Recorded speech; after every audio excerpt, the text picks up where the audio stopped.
Iran is not just another Middle Eastern country. It is one of the most controversial power players on Earth. And today, I'm going to tell you why Iran's strategy is quietly reshaping global politics, and why the United States is watching very closely. Let's start with a simple question. How does a country under heavy sanctions still manage to influence wars across multiple regions? The answer is asymmetric power. Instead of relying only on traditional armies, Iran built a network of allied groups across the Middle East. In Lebanon, there is Hezbollah. In Iraq, multiple militia groups. In Yemen, the Houthis. In Syria, Iranian-backed forces support the government.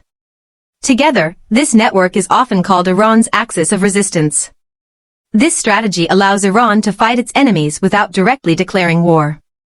For example, when U.S. bases in the region are targeted, Iran usually denies direct involvement. But many of these attacks come from groups trained, funded, or supplied by Tehran. This creates a dangerous gray zone where conflict never fully becomes war, but never truly ends either. Now let's talk about the weapon that changed everything. Drones. Iran has become one of the world's fastest-growing drone producers. These drones are cheap, easy to deploy, and extremely effective. They have been used in the Middle East and reportedly exported to global conflict zones. For the United States and its allies, this is a major concern. Why? Because advanced military power is no longer limited to wealthy nations. Iran proved that low-cost technology can challenge billion-dollar defense systems. Another major flashpoint is Iran's nuclear program. Iran says it wants nuclear energy for peaceful purposes. The U.S. and its allies fear that Iran is trying to develop nuclear weapons. This disagreement led to international sanctions, secret negotiations, and the famous nuclear deal that was later abandoned by Washington. Since then, tensions have only increased. If Iran ever becomes a nuclear-armed state, it could completely shift the balance of power in the Middle East. Countries like Israel, Saudi Arabia, and even European nations would be forced to rethink their security strategies. But Iran's influence doesn't stop at weapons. There is also ideology.